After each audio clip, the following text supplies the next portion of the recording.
Everybody, this is Mr. Marshall at Stony Lane. I know that you and your class have been working on writing informational writing, the kind of writing that teaches your readers about something that you know a lot about. And some of you are writing all about books, and some of you are writing informational wikis. And just like with anything else in our writing, any other kind of writing that we do, we're always trying to revise it. We're always trying to take our draft and make it better and better and better, right? And but with informational writing, the writing that teaches our readers something, right? There are some things that we can do to help us to really teach our reader stuff that they may not know. Okay, so one of the things that they may not know is when you're writing about something you know a lot about that they may not know a lot about, you have to teach them about vocabulary, right? And so there's different ways to teach vocabulary. And sometimes like a book might have like a special dictionary at the back called a glossary. But sometimes, readers don't take the time to go in the back. Or if you're doing a wiki, you don't necessarily, like, you might hyperlink something that gives them a definition of a word, but they're not reading it. So something you can do is you can actually tuck the definition right inside the sentence. The way that you do that is you take the word that you think they may not know and put a comma right after it and put the definition right there. Okay, let me show you what I mean. So all of you are probably writing about stuff that you know a lot about. So I'm doing that too. And one of the things that I know a lot about is Saturday morning cartoons from a long, long time ago when I was a kid. And so I'm writing about all different cartoons that I used to love watching. And one of them was this awesome one called Challenge of the Super Friends, and it had like all these superheroes in it, Superman and Batman and stuff like that. And so I'm writing about that. Okay, and so here's part of my chapter on Challenge of the Super Friends. Okay, so in the Challenge of the Super Friends, it says the Challenge of the Super Friends was the most awesome version of the DC heroes when I was a kid.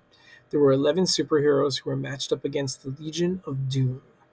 All the heroes had special powers, weapons, and abilities that could be used to save the day. Green Lantern could create green objects with his power ring. Flash could run faster than anything in the world. Aquaman could communicate telepathically with all types of sea life. Okay, pretty cool, right? Pretty cool. So what I'm going to do right now is there's words in here that I think my reader may not know because they don't know as much about this show as I do because I love the show, right? So I'm going to read this again and see if there's a word somewhere that maybe my reader doesn't know because they don't know this awesome show as well as I do, and watch how I kind of tuck the definition right in there, right? So here we go.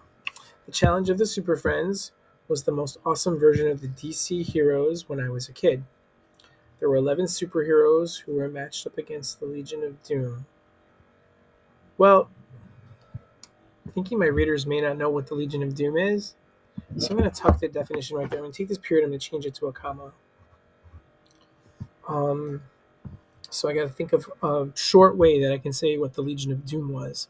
So Legion of Doom was like this gang of like bad guys from all different superhero cartoons and comics that teamed up to beat the superheroes, to beat the Super Friends, the Justice League. So I'm going to say there were 11 superheroes who were matched up against the Legion of Doom, comma, a group of, there were 13 of them, 13 villains from comics, a group of 13 villains from comics who wanted to rule the world. You see how I did that? Let's read that now and let's see if it helps people understand. The Challenge of the Super Friends was the most awesome version of the DC heroes when I was a kid. There were 11 superheroes who were matched up against the Legion of Doom, a group of 13 villains from comics who wanted to rule the world. You see how now you know more about who the Legion of Doom is, right? Let's keep going. All the heroes had special powers, weapons, and abilities that could be used to save the day. Green Lantern could create green objects with his power ring. Okay, so I think everyone can understand all the words there. Flash could run faster than anything in the world. I think you can get that.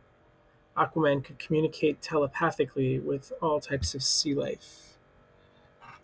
think that's kind of a tough word right there, telepathically. So let's see. Aquaman could communicate telepathically, comma, um, just by thinking in his mind. Just by thinking in his mind, comma. So you have a comma before and a comma after. It's like I'm tucking that in and sort of like whispering it to you so that you know what telepathically means. Aquaman could communicate telepathically, comma, just by thinking in his mind, comma, with all types of sea life.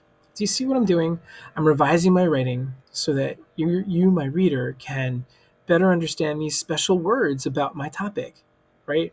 And I'm doing that by putting a comma and tucking the definition right into the sentence. So when you're writing nonfiction, there are going to be words that you know, because you know a lot about your topic, that your reader may not know. Instead of making them go to a glossary or another page that you're hyperlinking, you can tuck the definition right in there by putting a comma after your big word, putting the definition right in there. And if the sentence is over, you put a period, like there. Or if the sentence is not over, you put another comma and finish your sentence. Okay?